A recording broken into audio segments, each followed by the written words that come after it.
අප්පුහාමි එදින නගරයේ සිට ආපසු එන විට මධ්‍යම රාත්‍රිය පසු වී තිබුණි.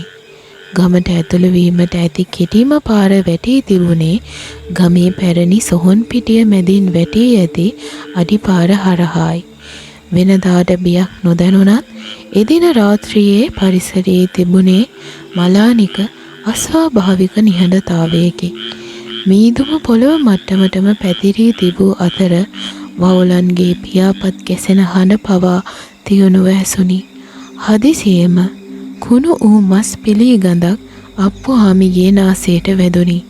ඔහු පියවර ඉක්මන් කළේය. නමුත් එකවරම ඔහුගේ පසුපසින් කවුරුන් හෝ ඇවිදෙන බර අඩි ශබ්දයක් ඇසුනි.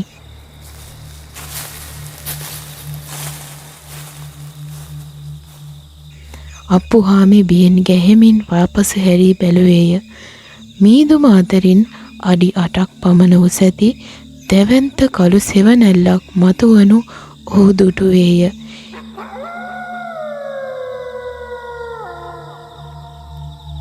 ඒ වෙන කවුරුත් නොව රුධිර පිපාසිත මහසෝන් යක්ෂයායි. අප්පුහාමි දුටු ඒ දර්ශනය ඔහුගේ ජීවිතයේ අමතක නොවන බිහිසුණුම දසුන විය. යක්ෂයාගේ ශරීරය වලසෙකුගේ මෙන් රළු කිඳි සහිත කළු ලොම් වලින් බැසී තිබුණි.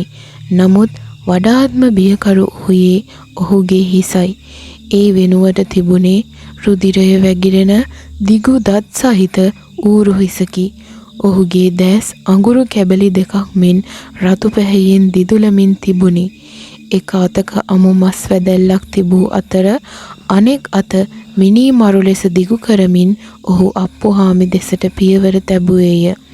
අප්පුහාමිට දුවන්නට සිතුනත් ඔහුගේ කකුල් පන නැති වී තිබුණි.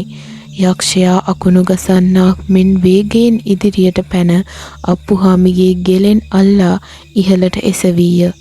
යක්ෂයාගේ අතේ ස්පර්ශය අයිස් කැටයක් මෙන් සීතල විය. තෝගේ කාලේ ඉවරයි. යක්ෂයාගේ කටින් පිට වූයේ මනුෂ්‍ය හඬක් නොව ගොරෝසු සතෙකුගේ ගෙරවීමකි.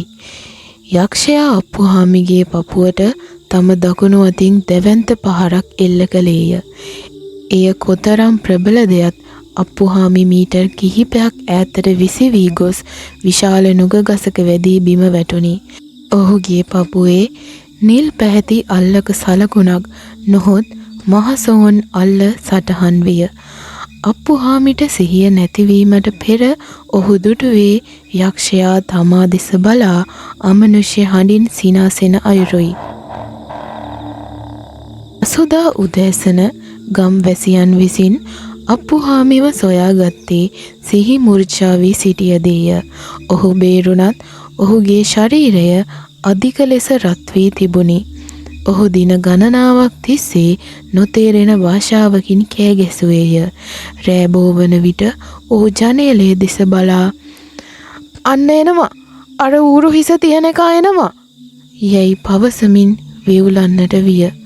පසුව ගමේ ප්‍රසිද්ධ කට්ටඩිය ගොලවා තොවිලයක් කළත් අප්පුහාමිගේ පිටුයි තිබූ ඒ නිල් පැහැති අත්සලකුණ කිසිදා මැකී ගියේ නැත.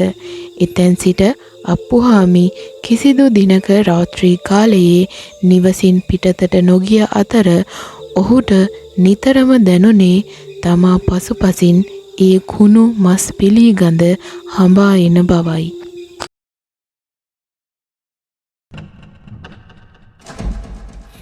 Oh